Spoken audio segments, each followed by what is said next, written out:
हाँ। केजरीवाल ने कुछ दिन तो जेल काटी है। हाँ। कुछ दिन सरकारी बंगले में रहे हैं, ठीक है। विकास और युवाओं को नौकरी का कुछ भी सिस्टम नहीं है। ये तो दिल्ली में भी रोजगार सुनो का मेरी बात, समस्या है क्या? अरे और क्या, वो तो है ही है।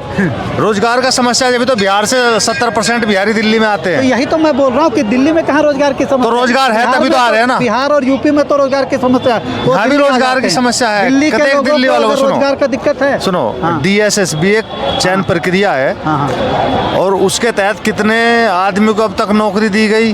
कभी विज्ञापन देखा है?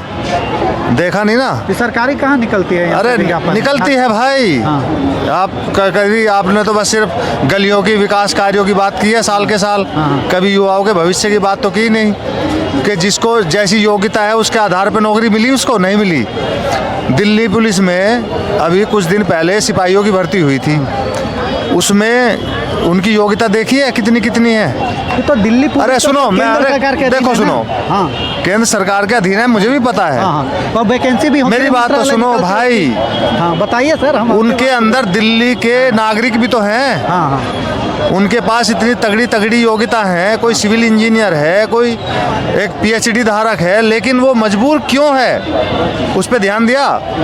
मजबूर इसलिए है क्योंकि उसको उस लेवल की नौकरी नहीं मिल रही जिसका योग्यता रखता है। वो एक 12वीं पास की नौकरी करने के लिए मजबूर है, परिवार की जिम्मेदारी उठाने के लिए मजबूर है। तो कहाँ हो रहा है देश का विकास? कहने का मतलब है कि रोजगार के मामले में दिल्ली सरकार एकदम विफल है। और देखो सुनो, विफल तो है ही है। अभी देखो सुनो, आप कह रहे हो कि महिलाएं बस में फ्री हैं। हाँ, हाँ। इससे क्या हो रहा है? वो तो अपनी सत्ता की सीट सेकने के लिए इसका यूज कर रहा है, लेकिन कभी बस में ट्रैवल करके देखो आप, रोज लड़ाई झगड़े होते हैं सीटों के ऊपर। अच्छा। क्राइम बढ़ रहा है इससे, और कुछ नहीं हो रहा। एक बस में 70 महिलाएं आदमी जो टिकट लेने के बावजूद भी 15 किलोमीटर का सफर खड़े होके ही करता है। वो भी भीड़ में। पुरुष का उत्पीड़न हो रहा है इस तरीके से। कोई भी आए, महिलाएं बैठ जाती है, जबरदस्ती बदतमीजी करती है उनके साथ, उसका पुरुष का हनन हो रहा है। टिकट लेने के बावजूद भी उसका अधिकार नहीं है कुछ। आपको लगता है कि अब देश में महिला सेंट्रिक योजनाएं ज्यादा? अरे इनकी योजना सुनो। हाँ। इनकी जो राजनीतिक पार्टियों की, हाँ। ये महिलाओं को मुद्दा बना करके अपनी रोटी सेकते हैं। सही बात। जबकि समाज में पुरुषों का हनन हो रहा है, उत्पीड़न हो रहा है, उस पर कोई ध्यान नहीं दिया जा रहा। और आजकल महिलाएं, जो एक छेड़छाड़ का केस चलता है, छेड़छाड़ झूठा आरोप लगा करके पुरुषों का उत्पीड़न कर देती है कहीं भी, कि जी मुझे सीट नहीं मिली तो मैं, ये मुझको बदतमीजी कर रहा है, मुझे छेड़ रहा है, फलाना कर रहा है। ऐसे ऐसे पुरुषों को आरोप लगा दिया जाता है, झगड़ा हो जाता है सीट बैठने के लिए, सीट पे। केस है बेंगलोर का। हाँ। न्यूज में आ रहा, सुना अच्छा, उसके बारे में? नहीं सुना अभी। जो उनकी वाइफ ने उसको इतना शोषण किया कि उसने 1 घंटे का लाइव आके उसके बाद आत्महत्या कर लिया। तो क्या करे, एक बरेली की, तुमने कोर्ट का डिसीजन सुना था? नहीं, इसका नहीं सुना। ये बरेली में एक आदमी के ऊपर किसी महिला ने उत्पीड़न लगा दिया, छेड़छाड़ का या कैसा भी, वो झूठा।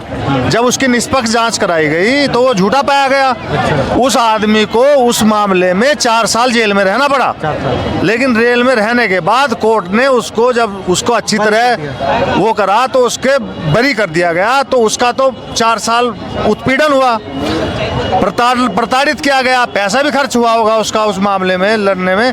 लेकिन उस महिला क्या करेगी? उस महिला तो ऐसे ऐसे जज होने चाहिए जैसे बरेली के जज थे।